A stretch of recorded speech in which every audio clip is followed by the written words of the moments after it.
दोस्तों, भारत सरकार भारत की डिफेंस इंडस्ट्री को मजबूत करने के लिए इस समय फुल एक्शन मोड में आ चुकी है और भारत सरकार के आने वाले नए फैसले के बाद अब भारत को अमेरिका जैसे देशों पर डिपेंडेंट रहना भी नहीं पड़ेगा। रिसेंटली रिपोर्ट्स के मुताबिक भारत सरकार ने जहां हाल ही में भारत के 5th जनरेशन फाइटर जेट को बनाने की मंजूरी दी है, वहीं एक और नए ड्राफ्ट को तैयार किया जा चुका है, जिसके तहत भारत के अंदर जो स्वदेशी हेलीकॉप्टर्स तैयार किए गए हैं उनको मास लेवल पर मैन्युफैक्चर करने के लिए मंजूरी दी जाएगी। इस नए प्रपोजल के तहत भारत के अंदर सैकड़ों में नहीं बल्कि हजारों की संख्या में हेलीकॉप्टर्स को मैन्युफैक्चर किया जाएगा, जिससे रिसेंटली इंडोनेशिया और फिलीपींस जैसे देशों ने भारतीय हेलीकॉप्टर्स को खरीदने में जो इंटरेस्ट दिखाया है, भारत उनकी जरूरतों को भी पूरा कर पाएगा। अब सोचने वाली बात यह है कि भारत सरकार अचानक से इस एक्शन मोड में क्यों आ गई है। तो लगातार चीन अपने मिलिट्री बजट को बढ़ा रहा है, वहीं दूसरी तरफ हमारे देश के अंदर जो भी लड़ाकू विमान या फिर हेलीकॉप्टर्स इस्तेमाल किए जा रहे हैं, इनका काफी बड़ा हिस्सा इंपोर्ट के जरिए पूरा होता है और कई बार ये इंपोर्ट इतने ज्यादा डिले हो जाते हैं कि भारत को 2-2 साल तक वेट करना पड़ता है। लेकिन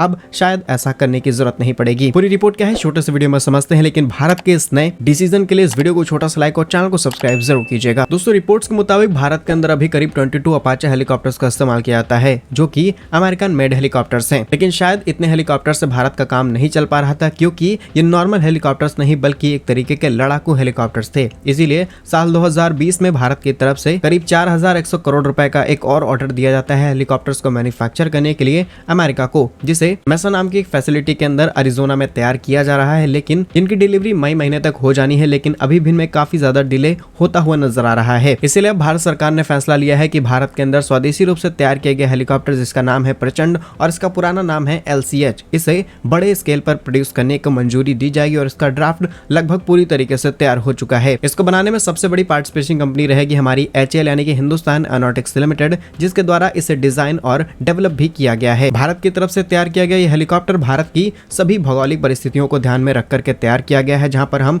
इसे ऊंची पहाड़ियों में, ठंडे इलाकों में, गर्म इलाकों में, हर जगह पर उड़ा करके कई तरीके के ऑपरेशंस कर पाएंगे। ये हेलीकॉप्टर अपने साथ कई हथियारों को ले जा सकता है और एयर टू एयर मिसाइलों को और कई एंटी टैंक मिसाइलों को अपने साथ लेकर के जमीन पर दाग सकता है। अभी भारत के अंदर रूस के Mi-35 और अमेरिका के AS-64, जिन्हें अपाचे हेलीकॉप्टर्स के नाम से जाना जाता है, इनका इस्तेमाल किया जाता है और इससे भारत की विदेशी निर्भरता बहुत ज्यादा है। अब जब भारत के अंदर बड़े लेवल पर ऐसे हथियारों को तैयार किया जाएगा, न सिर्फ देश के अंदर एम्प्लॉयमेंट जनरेट होगा बल्कि हम दुनिया को ऐसे हथियार एक्सपोर्ट भी कर पाएंगे एंड ओवरऑल भारत का मिलिट्री बजट बढ़ाने में भी हमें मदद मिलेगी। आपके हिसाब से भारत सरकार का यह फैसला सही है या फिर नहीं? कमेंट बॉक्स में यस और नो के साथ आंसर जरूर लिखिए। भारत के ऐसे ही वीडियोस पाने के लिए वीडियो को लाइक और चैनल को सब्सक्राइब जरूर कीजिए। वंदे मातरम, भारत माता की जय।